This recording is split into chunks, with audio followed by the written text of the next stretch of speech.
what is your office saying about you? And we have had the good fortune of working with clients who said, we don't want to leave that to chance. We'd like to be deliberate in that. As I introduced today's topic, we work with, and I think there's even a representative in the room that we've worked with, but we work with ad agencies and marketing firms who create and manage brands. That's not our task. We don't do that. We take those brands and help use those to create a platform of engagement in a face-to-face scenario. And I want you to think about that. I want you to think of why that's so important. Before we do that, I need us to get on some common ground in terms of some terms that we're going to throw out. And since I've got the podium, I'm going to throw out some terms that I'd like for you to consider. The first one is from the dictionary, the Oxford Dictionary of Business and Management, and it's on brand. You're going to hear us talk a lot about brand, branding, branded.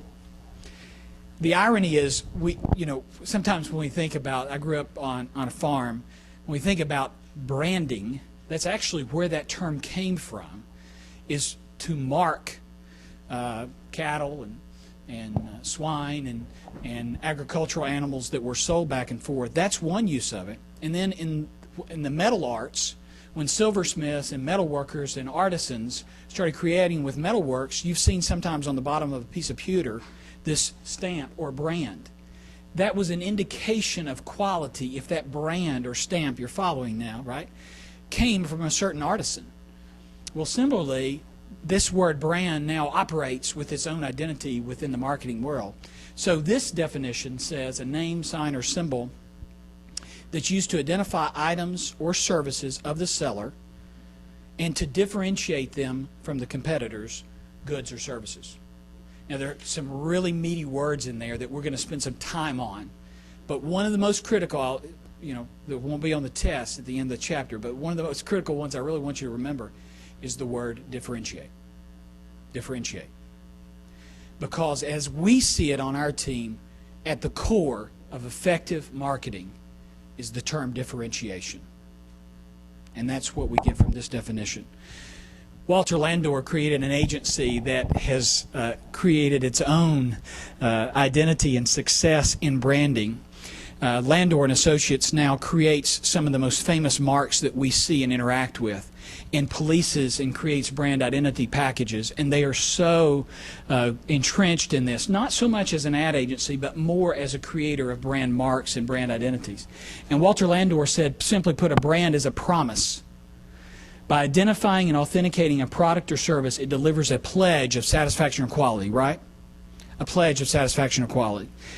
So, Dawn cuts grease. Michelin, we perceive, is the safest tire on the road. These brands promise us a certain measure of either effectiveness or certain attributes, or they promise us a certain level of quality. And that's what he's saying there, is that entrenched in that is quality. I've got two more for you. One is from David Aker in his book, Building Strong Brands, and he said that it's either a set of assets or liabilities. I thought I'd throw this in for the finance folks. Linked to a name or symbol that adds to or subtracts from the value provided by the service provider. All right, so let's kind of recap where we are so far. It's a differentiator, it's a promise, and our perceptions that we associate with that brand either add value or subtract value, right? Let's talk about subtracting value right now. When a company faces a crisis, and maybe perish the thought, but there's some sort of health risk associated with a certain brand of food or a certain fast food service provider, suddenly, because of that recent crisis, because of that crisis management, that service provider is at threat because now their brand name is associated with this negative stigma. So it can take away value. Right now, Mattel is really scrambling, as you all have seen the headlines, to compensate for this whole lead paint crisis, and they're voluntarily recalling all of these toys. But please pardon the candor, the association of Barbie and lead paint is not a good one. Okay? We don't want that. That's unhealthy for our children. And so Mattel is dealing with the linkage of this potential level of liability with their brand. Okay? So we have differentiation. We have this sense of value creation. And now we have this sense of promise that Landor gave us. And so I'm going to offer you our definition. Okay, it's kind of a hybrid of all these.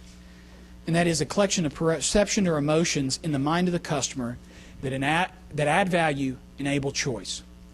In the book, Simple Brands, by one of the managing partners of Landor, he puts forth the fact that the concept of brand is like a file folder on our desktop.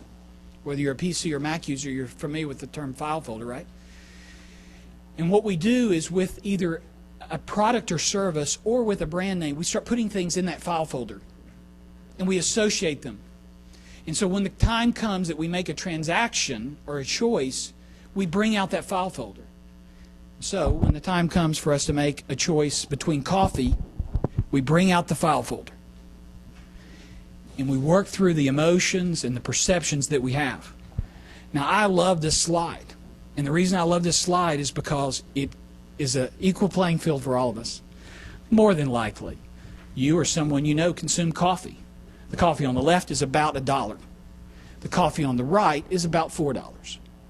And the only differentiator is the set of assets and liabilities that are associated with our perception of those two brands. So we will pay 4 times as much for the same exact product because of brand. Does that make sense? It's really extraordinary at how valuable that becomes. And I think we, sometimes as we interact with our corporate clients, we don't often perceive the role and responsibility we have as custodians of our brand because we think, oh, we're not Starbucks. We're not Apple.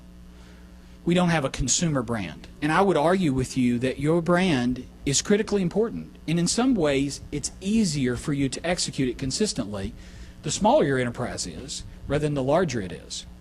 But some of the same lessons come true. And I would argue with you that you're going to face customers who are going to choose between your cup of coffee,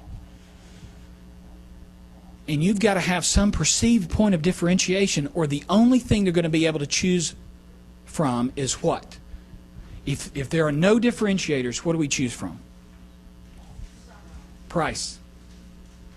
I don't know that much about marketing. I'm learning more and more every day. But one of my marketing mentors taught me that if you imagine this control board of marketing levers and buttons, the last red button, probably covered up by some sort of plexiglass latch, is price. That's the last button you want to push in the marketing mix. So we want to work on all the other elements of the marketing mix in order to create some differentiation. Now, we've probably defined brand.